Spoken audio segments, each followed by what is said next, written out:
താമരശ്ശേരിയിലെ fresh കട്ട അറവ് മാലിന്യ സംസ്കരണ പ്ലാന്റിനെതിരെ കഴിഞ്ഞ കുറേ നാളുകളായി അവിടുത്തെ ജനങ്ങൾ വലിയ തരത്തിലുള്ള പ്രതിഷേധത്തിലാണുള്ളത്. പക്ഷേ 2 ദിവസം മുമ്പാണ് അത് വലിയൊരു അക്രമാസക്തമാകുന്നത്. 2 ദിവസം മുമ്പാണ്. അതിനുശേഷമുള്ള കാഴ്ചകളൊക്കെ നമ്മൾ കണ്ടിട്ടുണ്ടായിരുന്നു. പോലീസ് കേസെടുക്കുന്നു. പിന്നീട് അത് രാഷ്ട്രീയപരമായി പ്രത്യാരോപണങ്ങളിലേക്കൊക്കെ കടക്കുകയാണ്. നിലവിൽ ഇപ്പോൾ കേസെടുത്തിരിക്കുന്നത് ഡിവൈഎഫ്ഐ നേതാവിനെ 1-ാം പ്രതിയാക്കിയുള്ള ഒരു കേസാണ് എടുത്തിരിക്കുന്നത്. പക്ഷേ കഴിഞ്ഞ ദിവസം CPM-ന്റെ ഒരു പ്രതികരണം ഉണ്ടായിരുന്നു. SDPI പ്രവർത്തകരാണ് ഇങ്ങനെ ഒരു ആക്രമണം ഉണ്ടാക്കിയത്, അത് ആസൂത്രിതമായിരുന്നു, പരിശീലനം ലഭിച്ച SDPI പ്രവർത്തകരാണ് ഇതിന് പിന്നിലെന്നൊക്കെ പറഞ്ഞുകൊണ്ടുള്ള വലിയൊരു പ്രതികരണം ഉണ്ടായിരുന്നു. ഇന്നിപ്പോൾ SDPI നേതൃത്വം അതിനെതിരെ മറുപടിയും പറഞ്ഞിട്ടുണ്ട്. ആ വിഷയത്തെക്കുറിച്ചാണ് നോക്കുന്നത്. നിഷാദ്, ഇതിപ്പോൾ ഈ വിഷയത്തിൽ അവിടെ എന്ത് സംഭവിച്ചു എന്നാണ് നമ്മൾ കരുതേണ്ടത്?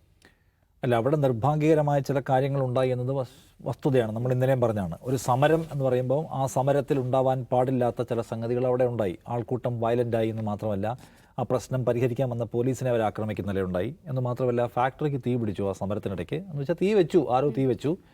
ആ തീ അണയ്ക്കാൻ വന്ന ഫയർഫോഴ്സിൻ്റെ വണ്ടികൾക്ക് കടന്നു വരാൻ കഴിയാത്ത തരത്തിൽ ഒരു മാർഗ തടസ്സം ഉണ്ടാക്കിയെന്ന് പോലീസ് പറയുന്നുണ്ട്. അപ്പോൾ സാധാരണ നിലയ്ക്ക് ഒരു സമരത്തിൽ ഉണ്ടാവാൻ പാടില്ലാത്ത വയലൻസ് അവിടെ ഉണ്ടായിട്ടുണ്ട്. ഇപ്പോൾ മുതൽ നശിപ്പിക്കുന്ന പറഞ്ഞ പ്രവർത്തനം ഉണ്ടായിട്ടുണ്ട്. അത് ആളപായം ഉണ്ടാക്കാൻ പോലും സാധ്യത ഉണ്ടായിരുന്ന തരത്തിലുള്ള വയലൻസാണ്. സോ അത് നിർഭാഗ്യകരമായ സംഗതി അവിടെ ഉണ്ടായിട്ടുണ്ട്. പക്ഷേ അതിൽ പോലീസിൻ്റെ FIR നമ്മൾ പരിശോധിച്ച് നോക്കുമ്പോൾ ആ പോലീസ് FIR-നകത്ത് ഗുരുതരമായ ആക്ഷേപങ്ങൾ ഉന്നയിച്ചുകൊണ്ടാണ് കുറേ ആൾക്കാർ പ്രതി ചേർത്തിരിക്കുന്നത്. അതിൽ പക്ഷേ ഏതെങ്കിലും ഒരു പ്രത്യേക ഗൂഢസംഘം സവിശേഷ താല്പര്യത്തോടെ നുഴഞ്ഞു കയറി ഈ പ്രശ്നത്തിനകത്ത് അലമുണ്ടാക്കാൻ ശ്രമിച്ചു എന്ന് രേഖപ്പെടുത്തിയായിട്ട് കാണുന്നില്ല. മറിച്ച് അവിടുത്തെ നാട്ടുകാർ സമരത്തിലാണ്. ഈ സമരം പൊടുന്നനെ ഉണ്ടായതല്ല, നമുക്കറിയാം. എത്രയോ നാളുകളായി അവിടുത്തെ നാട്ടുകാർക്ക് സഹിക്കാൻ പറ്റാത്തൊരു പ്രശ്നമാണ് ഈ പ്രശ്നം. 4000-ഓളം കുടുംബങ്ങളെ നേരിട്ട് എഫക്റ്റ് ചെയ്യുന്ന ഒരു ഫാക്ടറി ആയിട്ട് അത് മാറിയിട്ടുണ്ട്. അവർക്ക് ജീവിക്കാൻ നിവൃത്തിയില്ലാതെ വരികയും എത്രയോ നാളുകളായി സമരത്തിലാണ്. അതിൻ്റെ ഭാഗമായിട്ട് ആ ഫാക്ടറി തന്നെ പലപ്പോഴും അടച്ചിടുകയും തുറക്കുകയൊക്കെ ചെയ്തിട്ടുണ്ട്. പലതവണ സർക്കാർ അതിന് അല്ലെങ്കിൽ തദ്ദേശ സ്ഥാപനം അത് പരിഹാരം ഉണ്ടാക്കാൻ ശ്രമിച്ചിട്ടുണ്ട്. കട്ടിപ്പാറ പഞ്ചായത്ത് അതിന് ലൈസൻസ് പോലും നിഷേധിച്ചിരിക്കുകയാണ്. ഇപ്പോൾ എന്തൊരു മോണിറ്ററിംഗ് കമ്മിറ്റിയുടെ കൂടിയാണ് അത് റൺ ചെയ്തുകൊണ്ടിരിക്കുന്നത്. അത്രയും വലിയ പ്രശ്നമായിട്ട് അവിടെ ഉള്ള ഒന്നാണ്. അപ്പോൾ ദീർഘകാല പ്രശ്നമാണ്, അത് പെട്ടെന്ന് പൊടുന്നതിന് രൂപപ്പെട്ട ഒന്നല്ല. അപ്പോൾ അതിനെതിരെ സമരത്തിൽ ഇങ്ങനെ ഒരു ഈ സമരം ഇത്രയും പ്രൊവോക്ഡ് ആവുന്നതിന് പോലും പോലീസിൻ്റെ നേരത്തെ ഉള്ള ചില ആക്ഷൻസ് കാരണമായിട്ടുണ്ട്. പക്ഷെ അത് പടികടന്ന് പോയി, അത് പ്രശ്നമാണ്. അപ്പോൾ അതിനകത്ത് കുറേ ആൾക്കാരെ പോലീസ് പ്രതി ചേർത്തിട്ടുണ്ട്. ആ പ്രതി ചേർക്കപ്പെട്ട ആളുകൾക്കകത്തെല്ലാം പല രാഷ്ട്രീയ പാർട്ടിക്കാരുണ്ട്. SDPI-കാരും കാണും, CPI-എമ്മുകാരുണ്ട്, DYFI-യുടെ ബ്ലോക്ക് പ്രസിഡന്റോ മറ്റുമാണ് അതിലെ ഒന്നാമത്തെ പ്രതി. കോൺഗ്രസ്സുകാരും എല്ലാ കൈൻഡ് ഓഫ് ആൾക്കാരുണ്ട്, സ്ത്രീകളും പുരുഷന്മാരും ഒക്കെ അതിലെ പ്രതിപട്ടികളുണ്ട്, നമുക്ക് കാണാൻ പറ്റും. ഇന്നിപ്പോൾ കസ്റ്റഡിയിലെടുത്ത ഒരു ആം ആദ്മി പാർട്ടി പ്രവർത്തകനാണ് നേരത്തെ അനീസ് പറയുന്നത്. യെസ്. അപ്പോൾ നമ്മൾ പോലീസ് എവിടെയെങ്കിലും പറയുന്നത് ഞാൻ കേട്ടില്ല. ഇത് ഒരു പ്രത്യേക നിഗൂഢ സംഘം അല്ലെങ്കിൽ SDPI അല്ലെങ്കിൽ അങ്ങനത്തെ ഏതെങ്കിലും ഒരു സംഘടന ആസൂത്രിതമായി നടത്തിയ ഒന്നാണ്. ഇത് സമാധാനപരമായ സമരമായിരുന്നു, നാട്ടുകാർക്ക് വേറെ താല്പര്യമൊന്നും ഉണ്ടായില്ല, അവരതിനകത്തേക്ക് അരച്ചു കയറി വന്ന് തന്ത്രപരമായിട്ട് തീ കൊടുത്താണെന്ന് പോലീസ് പറഞ്ഞ് കേട്ടില്ല. പോലീസിൻ്റെ FIR-ലും എവിടെയും ഇല്ല. പക്ഷേ CPM-കാർ പറയാണ് ഇതിനകത്തേക്ക് SDPI-കാർ നുഴഞ്ഞു കയറിയതാണ് എന്ന്. അപ്പോൾ ഭരിക്കുന്നത് ആരാണ്? അവരുടെ കീഴിലാണ് പോലീസ് ഉള്ളത്. ആ പോലീസാണല്ലോ FIR ഇട്ടിരിക്കുന്നത്. ആ FIR-ൽ ഒന്നാമത്തെ പ്രതി DYFI ബ്ലോക്ക് പ്രസിഡന്റാണ്. അപ്പോൾ ഈ CPM-ന് മാത്രം ഇത്തരം കാര്യങ്ങൾക്കെല്ലാം പ്രത്യേക ഇൻഫർമേഷൻ കിട്ടുന്ന ഇവിടെ നിന്നാണ് എൻ്റെ ചോദ്യം. അതായത് ഹൈവേ വിരുദ്ധ സമരം നടന്നാൽ അവിടെ തീവ്രവാദികൾ നുഴഞ്ഞു കയറിയിരിക്കുന്നു. ആവിക്കൽ തോട്ടിൽ സമരം നടന്നാൽ അവിടെ തീവ്രവാദികൾ നുഴഞ്ഞു കയറിയിരിക്കുന്നു. ഗെയിൽ പൈപ്പ് ലൈൻ സമരം നടന്നാൽ അവിടെ തീവ്രവാദികൾ നുഴഞ്ഞു കയറിയിരിക്കുന്നു. ആറന്മുളയിൽ സമരം നടന്നാൽ അവിടെ നുഴഞ്ഞു കയറിയിരിക്കുന്നു. കണ്ണൂരിലെ ബൈപ്പാസ് അവിടെയും തീവ്രവാദികൾ നുഴഞ്ഞു കയറിയിരിക്കുന്നു. അപ്പോൾ ഇവിടെ നടക്കുന്ന സമരങ്ങൾ എന്ന് പറയുന്നതെല്ലാം തീവ്രവാദികൾ നുഴഞ്ഞു കയറിയതിനെക്കുറിച്ചുള്ള പ്രത്യേക ഇൻഫർമേഷൻ CPM-ന് മാത്രം കിട്ടുകയാണ്, പോലീസിന് പോലും ഇല്ല. പോലീസിന് പോലും അതിനെക്കുറിച്ചുള്ള ഈ തീവ്രവാദികൾ നുഴഞ്ഞു കയറുക എന്നൊക്കെ പറഞ്ഞാൽ വലിയ വാക്കാണല്ലോ, വലിയ വാചകമാണ്, ചെറിയ കാര്യമല്ല അത്. തീവ്രവാദികൾ നുഴഞ്ഞു കയറിയ ഒരു സമരം സംഘർഷഭരിതമാക്കുക, പൊതുമുതലിന് തീയിടുക എന്നൊക്കെ, അല്ലെങ്കിൽ ഫാക്ടറികൾക്ക് തീയിടുക എന്ന് പറഞ്ഞാൽ ചെറിയ കാര്യമല്ല. പക്ഷെ അങ്ങനെ കേന്ദ്രീകരിച്ചുകൊണ്ടൊരു അന്വേഷണം അല്ല പോലീസ് നടന്നത്. നാട്ടുകാർ ഓവറാക്കി എന്ന് പറഞ്ഞ മട്ടിലാണ് പോലീസ് അതിനെ കാണുന്നത്. അപ്പോൾ പോലീസിനും മറ്റാർക്കും കിട്ടാത്ത ഇൻഫർമേഷൻസ് എപ്പോഴും CPM-ന് മാത്രം കിട്ടുന്നത് എന്തുകൊണ്ടാണ്? അതിൽ തന്നെ ജനങ്ങളുടെ ഒരു വൈകാരിക പ്രശ്നം പരിധി വിട്ടു പോയതാണ്. അതിനെ പരിഹരിക്കാൻ ഇപ്പോഴും CPM തയ്യാറാവുന്നില്ല എന്നല്ലേ കണ്ട കാര്യം. ഞാൻ പറഞ്ഞത് ആ പ്രശ്നം എന്ന് വെച്ചാൽ അവിടുത്തെ ആൾക്കാരുടെ ജീവിത പ്രശ്നമാണ്. ആ പ്രശ്നം പരിഹരിക്കുന്നതിലേക്ക് എത്തുക എന്നുള്ളതാണ് പ്രധാനം. ആളുകളുടെ വികാരത്തെ മാനിക്കുക, എന്നിട്ട് അത് സെറ്റിൽ ചെയ്യാൻ ശ്രമിക്കുന്നതിന് പകരം ആളുകളുടെ വികാരത്തെ ഇത് തീവ്രവാദികളുടെ സമരമാണ്, ഈ സമരത്തിന് കാര്യമൊന്നുമില്ല എന്ന് വരുത്തി തീർക്കാൻ ശ്രമിച്ചാൽ ആ പ്രശ്നം പരിഹരിക്കപ്പെടുമോ? എന്തുകൊണ്ടാണ് ആൾക്കാർ വയലൻസിലേക്ക് പോകുന്ന പോലെ ഒരു ഘട്ടത്തിൽ വയലൻസിലേക്ക് പോകുന്നത് പോലെ കാരണം വെച്ചാൽ സിസ്റ്റം നമ്മളെ സഹായിക്കുന്നില്ല എന്നൊരു നിരാശ വരുമ്പോഴാണ്. നമ്മൾ എത്രയോ കാലമായിട്ട് ഈ അഴുക്കിനകത്ത് ഈ മാലിന്യത്തിനകത്ത് ജീവിക്കുന്നു. നമ്മൾ ആരോടെല്ലാം പരാതി പറഞ്ഞു, എവിടെയെല്ലാം സമരം നടത്തി, ആരും പരിഗണിക്കുന്നില്ലോ എന്ന് വരുമ്പോൾ ചിലപ്പോൾ ആൾക്കാർ ക്ഷമ കെടും. ആ ക്ഷമ കെടുന്നതിന് മുമ്പ് ആ പ്രശ്നം പരിഹരിക്കലാണ് ചിന്താശേഷിയുള്ള ഒരു ഭരണകൂടവും പോലീസും സ്റ്റേറ്റ് സംവിധാനമൊക്കെ ചെയ്യേണ്ടത്. അത് ചെയ്യാതിരിക്കുകയും പ്രശ്നങ്ങൾ ഉയർത്തുന്ന മനുഷ്യരെ ഞങ്ങളുടെ താല്പര്യങ്ങൾക്ക് വിരുദ്ധമാണെന്ന് പറയുമ്പോൾ തീവ്രവാദികളാക്കുക. എന്താണ് ഒരു ഫ്രഷ് കട്ട് ഒരു സ്ഥാപനമാണ്, സ്ഥാപനം നിലനിൽക്കേണ്ടതാണെങ്കിൽ നിലനിൽക്കേണ്ടതാണ്. പക്ഷേ ആ സ്ഥാപനത്തിന് വേണ്ടി ജനക്കൂട്ടത്തെ തീവ്രവാദികളാക്കുക എന്ന് പറയുന്ന സമയം എന്തിനാണ് സ്വീകരിക്കുന്നതെന്ന് ഞാൻ ചോദിക്കുന്നത്. അത്രയും പരിധി കടന്നു പോകാൻ മാത്രം ആ സ്ഥാപനത്തോടുള്ള പരിധി കവിഞ്ഞിട്ടുള്ള ഒരു പ്രത്യേക വിധേയത്വം എന്തിനാണ്? ജനങ്ങളെ ബുദ്ധിമുട്ടിക്കുന്ന ഒരു സ്ഥാപനവും, നിങ്ങളിപ്പോൾ ഫ്രഷ് കട്ടായാലും കൊള്ളാം, ഏത് സ്ഥാപനമായാലും കൊള്ളാം, ആ സ്ഥാപനങ്ങളെല്ലാം ജനങ്ങളുടെ മേന്മയ്ക്ക് വേണ്ടിയായിരിക്കണം, ജനങ്ങളുടെ ഗുണത്തിന് വേണ്ടിയായിരിക്കണം, സംസ്ഥാനത്തിൻ്റെ പൊതുതാൽപര്യത്തിന് വേണ്ടിയായിരിക്കണം. സംസ്ഥാനത്തിൻ്റെ പൊതുതാൽപര്യത്തിന് എന്ന് പറയുമ്പോൾ ജനങ്ങളുടെ കംഫർട്ട് അതിൽ പ്രധാനമാണ്, കൺവീനിയൻസ് പ്രധാനമാണ്. അതിന് മേലെ കൂടി ഈ സംസ്ഥാനത്തിൻ്റെ താല്പര്യം അല്ലെങ്കിൽ ഈ ഈ ഈ ജനതയുടെ താല്പര്യം തീരുമാനിക്കുന്നത് ഞങ്ങൾ കുറച്ച് പേരാണ്. ഞങ്ങളുടെ താല്പര്യമാണെങ്കിൽ ജനങ്ങളുടെ താല്പര്യമായിട്ട് വ്യാഖ്യാനിക്കും. അതിനെതിരെ ആര് നിന്നാലും ഞങ്ങൾ അവരെ എല്ലാം SDPIക്കാരോ തീവ്രവാദികളോ ജമാഅത്തെ ഇസ്ലാമിയൊക്കെ ആക്കി കളയുമെന്ന് പറഞ്ഞ സമീപനത്തിൻ്റെ പ്രശ്നം നേരത്തുണ്ട്. ഇതിൽ മലയാളിക്ക് പുതുമയൊന്നും തോന്നുന്നുണ്ടാവില്ല. കാരണം എത്രയോ സമരങ്ങളെ ഈ നിലയ്ക്ക് ആക്ഷേപിച്ചവരാണ്, എത്രയോ സമരങ്ങൾ ചെയ്തവരാണെന്ന് കൂടി ആലോചിക്കണം. അതുകൊണ്ട് CPM ഇതിൽ വിശദീകരിക്കേണ്ട ഒരു കാര്യമുണ്ട്. എന്തുകൊണ്ട് SDPIക്കാർ നുഴഞ്ഞു കയറി തീവച്ച ഈ സമരത്തിൽ ഒരു CPIM പ്രവർത്തകൻ ഒന്നാം പ്രതിയായി? അതോ ആ CPIM പ്രവർത്തകനെയും നുഴഞ്ഞു കയറിയ SDPIക്കാരനായിട്ടാണോ CPM കാണുന്നത്? രണ്ടാമത്തെ കാര്യം, കേരള പോലീസിനില്ലാത്ത ഇൻഫർമേഷൻ CPMന് എങ്ങനെ കിട്ടുന്നു? ആ ഇൻഫർമേഷൻ പോലീസിന് കൈമാറിയിട്ടുണ്ടോ? അതിൻ്റെ അടിസ്ഥാനത്തിൽ പോലീസ് പ്രത്യേക FIR ഇട്ടിട്ടുണ്ടോ? അതിൻ്റെ അടിസ്ഥാനത്തിൽ പോലീസ് ആരെങ്കിലും പ്രത്യേകമായി അറസ്റ്റ് ചെയ്തിട്ടുണ്ടോ? ഇത് വിശദീകരിക്കാതെ കാറടച്ച് സ്ഥിരമായി വെടിവെക്കുന്ന ഈ ഏർപ്പാട് കൊണ്ട് പ്രത്യേകിച്ച് ഗുണമൊന്നും ഉണ്ടെന്ന് എനിക്ക് തോന്നുന്നില്ല. ശരി, ഇപ്പോൾ ഈ പറഞ്ഞതുപോലെ തന്നെ അവിടുത്തെ നാട്ടുകാരുടെ, ജനങ്ങളുടെ പ്രശ്നമാണിത്. കഴിഞ്ഞ കുറേ നാളുകളായിട്ട് അവർ സമരവുമായി ഒക്കെ രംഗത്തുണ്ട്.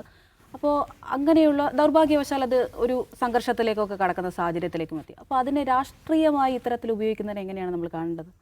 ഇതൊരു കക്ഷി രാഷ്ട്രീയ പ്രശ്നമേ അല്ല, ഇതൊരു ജനകീയ സമരമാണ്. ആ ജനകീയ സമരം എന്ന് പറയാൻ കാരണം, ഈ സമരം ചെയ്യുന്ന മനുഷ്യരിൽ എല്ലാ രാഷ്ട്രീയ പാർട്ടികളിലുള്ള ആളുകളുണ്ട്, എല്ലാ മതത്തിൽപ്പെട്ട സമുദായത്തിൽപ്പെട്ട ആളുകളുണ്ട്, എല്ലാ ജാതിയിലും പെട്ട ആളുകളുണ്ട്, വ്യത്യസ്ത ഐഡിയോളജിയുള്ള ആളുകളുണ്ട്. ആ പ്രദേശവാസികളുടെ ഒരു സമരമാണ്. അപ്പോൾ ഇന്ന് അവിടുത്തെ ഇടവകപ്പള്ളി എന്ത് ചെയ്യുന്നു? ഒരു പ്രസ്താവന ഇറക്കിയിരിക്കുന്നു, ഞങ്ങൾ സമരത്തോടൊപ്പമാണ്. ഒരു മതസ്ഥാപനമാണ്, ഒരു ഇടവകപ്പള്ളി പറയുകയാണ് ഞങ്ങൾ സമരത്തോടൊപ്പമാണെന്ന് പറയുന്നു. ആ പ്രദേശത്തെ ജനങ്ങളിൽ ആരും അതിനെതിരല്ല. ഇനി നമ്മൾ രാഷ്ട്രീയ പാർട്ടികളുടെ കാര്യം എടുത്തു പോയി കഴിഞ്ഞാൽ, ഈ കമ്പനി ഇരിക്കുന്ന സ്ഥലം ആരുടേതാണെന്ന് പറയുക? ആ സ്ഥലം കട്ടിപ്പാറ പഞ്ചായത്തിൻ്റെ മുൻ പ്രസിഡൻ്റായിരുന്നിട്ട് അവിടുത്തെ CPMൻ്റെ വളരെ പ്രധാനപ്പെട്ട ഒരു നേതാവിൻ്റെ സ്ഥലമാണത്. അത് ലീസിന് കൊടുത്തിരിക്കുന്ന സ്ഥലത്താണിത് ഈ ഫാക്ടറി വർക്ക് ചെയ്യുന്നത്. ഈ പറയുന്ന നേതാവിൻ്റെ മകൻ അവിടെ മാനേജറിയൽ പോസ്റ്റിൽ വർക്ക് ചെയ്യുന്നുണ്ട്. ഓക്കെ, ഇനി ഈ കമ്പനിയുടെ വെബ്സൈറ്റ് അങ്ങനെ ഒരു നല്ല വെബ്സൈറ്റൊന്നുമല്ല. നമ്മൾ കമ്പനികാര്യ മന്ത്രാലയത്തിൻ്റെ വെബ്സൈറ്റിൽ പോയിട്ട് ഈ കമ്പനിയുടെ ഇത് അടിച്ചു കൊടുത്തു കഴിഞ്ഞാൽ അതിലെ ഡയറക്ടർമാരുടെ പേര് വരും. അതിൽ ഡയറക്ടർമാരുടെ പേര് നോക്കുമ്പോൾ അതിൽ പാസ്റ്റ് ഡയറക്ടേഴ്സ് എന്നുള്ള പേര് നോക്കുമ്പോൾ ഒരാളുടെ പേര് കാണാം, ഷറഫുന്നിസ പെറുത്തിയോട്ട് വളപ്പിൽ. അപ്പോൾ ഈ പേര് നമുക്ക് നല്ല പരിചയമുണ്ടല്ലോ എന്ന് പറഞ്ഞിട്ട് അവരുടെ പേരിൽ നമ്മൾ ക്ലിക്ക് ചെയ്തിട്ട് അവർ വേറെ ഏതെങ്കിലും കമ്പനിയിലുണ്ടോ എന്ന് നോക്കുമ്പോൾ വേറൊരു കമ്പനിയിലെ ഒരു ഡയറക്ടറാണ്. അതിൽ മറ്റൊരു ഡയറക്ടറാണ് സിദ്ദീഖ് തുവക്കോട്. T സിദ്ദീഖിൻ്റെ ഭാര്യയാണോ ഇതെന്ന് സിദ്ദീഖ് പറയണം.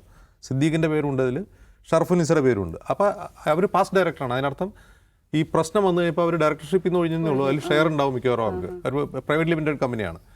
അപ്പോൾ കോൺഗ്രസ്സുകാരും മിണ്ടില്ല. അത് T സിദ്ദീഖിൻ്റെ ഭാര്യയ്ക്ക് ഡയറക്ടർഷിപ്പ് ഉണ്ടായിരുന്നൊരു കമ്പനിയാണത്. ഒന്ന് ആലോചിച്ച് നോക്കുക. അത് പ്രവർത്തനം എന്ന് പറഞ്ഞാൽ അവർ ഡയറക്ടർഷിപ്പിൽ നിന്ന് മാറി. ഡയറക്ടർഷിപ്പ് മാറിയ കുറേ അധികം പേരുണ്ട്. അങ്ങനെ ഡയറക്ടർഷിപ്പിൽ നിന്ന് മാറിയ ഒരാളിപ്പോൾ സമരത്തിലുണ്ട്.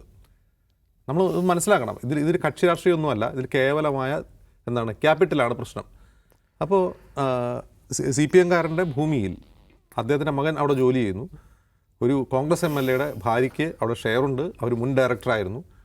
മറ്റൊരു ലീഗ് നേതാവിൻ്റെ ബന്ധുക്കൾ കൂടി അതിൽ പങ്കാളിത്തമുണ്ടെന്ന് പറയപ്പെടുന്നു. അതിലെനിക്ക് വ്യക്തമായ തെളിവുകളില്ല. ഇതാണ് അവിടുത്തെ അവസ്ഥ. അപ്പോൾ ഒരു രാഷ്ട്രീയക്കാരും എന്ത് ചെയ്യില്ല, ഇതിനെതിരെ നിൽക്കില്ല. ഇനി ഈ ഭരണം മാറി വേറൊരു ഭരണം വന്നാലും എന്ത് ചെയ്യണം? ഇവർ സംരക്ഷിക്കപ്പെടും. എങ്ങനെ സംരക്ഷിക്കപ്പെടുന്നത്? നിരന്തരം ഈ മലിനീകരണത്തെക്കുറിച്ച് നാട്ടുകാർ പൊല്യൂഷൻ കൺട്രോൾ ബോർഡിൽ പരാതി കൊടുക്കും. അവർ വന്ന് കാണുമ്പോൾ നാട്ടുകാർ ഒപ്പം ഉണ്ടാവും. ഇതിങ്ങനെയൊന്നും പറ്റില്ല, ഇത് മൊത്തം പ്രശ്നമാണ്, എങ്ങനെ നാട്ടുകാരോട് ജീവിക്കും, ഈ മണം സഹിച്ച് ഇത്രയും ആൾക്കാർ എങ്ങനെ ജീവിക്കും എന്ന് ഇവർ ചോദിക്കും. റിപ്പോർട്ട് വേറെ എഴുതി കൊടുക്കും. ഇതിൽ സഹി കെട്ടിട്ടാണ് അവർ ഈ ഒടുക്കത്തെ സമരത്തിന് ഇറങ്ങിയത്. അതിലുണ്ടായ ഒരു അനിഷ്ട സംഭവം ഉണ്ടായി, ശരിയാണ്. സഹി കെട്ട ഏതെങ്കിലും ആളുകളായിരിക്കും ചെയ്തിട്ടുണ്ടാവുക. അത് STPക്കാരാണ് എന്ന് പറയുന്നത് ഒരു പ്രശ്നമാണ്. ആ പ്രശ്നം എന്താണെന്ന് വെച്ചാൽ, നമ്മൾ ശ്രദ്ധിക്കുക, ഈ ഒരു പാറ്റേൺ ഈ മലബാറിൽ നടക്കുന്ന എല്ലാ സമരങ്ങളോടും CPM സ്വീകരിക്കുന്നതാണ്. അത് ഗെയിൽ സമരമാകട്ടെ, ആവിക്കൽ തോട് സമരമാകട്ടെ, ദേശീയപാത സമരമാകട്ടെ, ഒന്നുകിൽ ജമാഅത്തെ ഇസ്ലാമിയാണ് അതിന് പിന്നിൽ, അല്ലെങ്കിൽ STPI ആണ്. ഇതിനെന്തുകൊണ്ട് ജമാഅത്തെ ഇസ്ലാമി ഒഴിവാക്കി നമുക്കറിയില്ല. STPയുടെ പേര് പറയുന്നു. ഈ STPയുടെ പേര് പറയുന്നതിൻ്റെ ഒരു കാരണം ചിലപ്പോൾ അതിൽ STPI പ്രവർത്തകർ ഉണ്ടായിരുന്നിരിക്കാം. പക്ഷെ അതൊരു ജനകീയ സമരം നടക്കുമ്പോൾ അതിൽ BJPക്കാരുണ്ടാവില്ലേ? എന്തുകൊണ്ടാണ് ഇത് കത്തിച്ച് BJPക്കാരാണെന്ന് CPM പറയാത്തത്? അവിടെയാണ് ഇതിൻ്റെ വംശീയമായ ദുഷ്ടലാക്ക് നിൽക്കുന്നത്. അതിനൊരു മുസ്ലിം പോപ്പുലേറ്റഡ് ആയിട്ടുള്ള ഒരു ഏരിയ ആണ് ഈ പ്രദേശം. അവിടെ എല്ലാവരും ഉണ്ട്, പക്ഷെ മുസ്ലിം ജനസംഖ്യ സാമാന്യമുണ്ട്.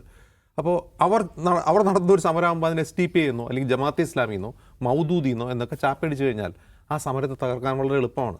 ആ സമരത്തെ അങ്ങ് പെയിൻറ്റ് ചെയ്യുകയാണ്. ആ ചാപ്പേടിയാണ് നടക്കുന്നത് SDPI ആണെന്ന് പറയുന്നതിലൂടെ. അല്ലാതെ പോലീസിന് ലഭിക്കാത്തൊരു വിവരം എങ്ങനെയാണ് CPM ജില്ലാ സെക്രട്ടറിക്ക് ലഭിക്കുക? അപ്പോൾ ഈ ചാപ്പേടിയാണ് അവിടെ നടക്കുന്നത്. ഈ ചാപ്പേടിക്കുമ്പോൾ ഇനി ആരും സമരത്തിന് ഇറങ്ങില്ല. കാരണം സമരത്തിന് ഇറങ്ങിയാൽ ഇപ്പോൾ ഒന്നാം പ്രതിയായിട്ടുള്ള DYFI ബ്ലോക്ക് പ്രസിഡന്റും എന്താവും, മൗദൂദിയാവും.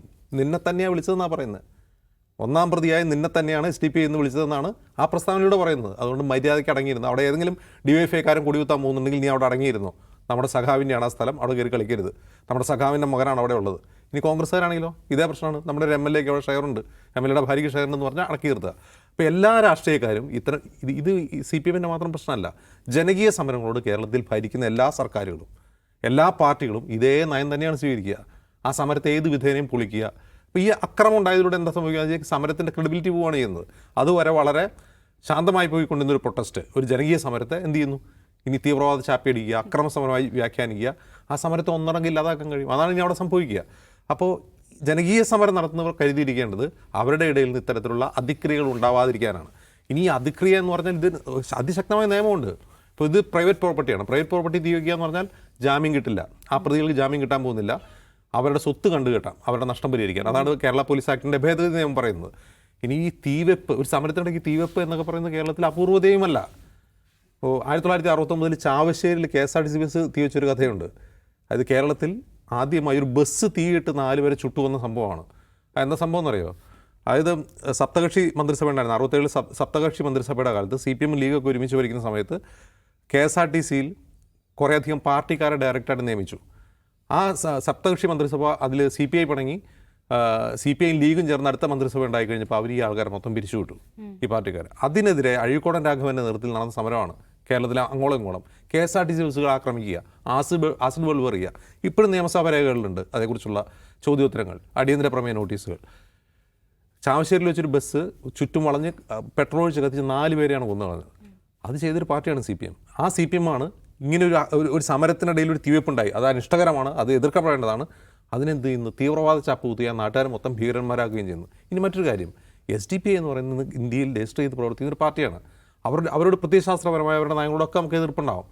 പക്ഷേ അവരെ ഡെമണൈസ് ചെയ്തുകൊണ്ട്, അതായത് നിങ്ങൾ SDPI-കാരാണ് എന്ന് പറഞ്ഞുകൊണ്ട് ഒരു നാട്ടുകാരെ മുഴുവൻ എന്താണ് തീവ്രവാദികളാക്കി മാറ്റുകയാണ് CPM ചെയ്തുകൊണ്ടിരിക്കുന്നത്.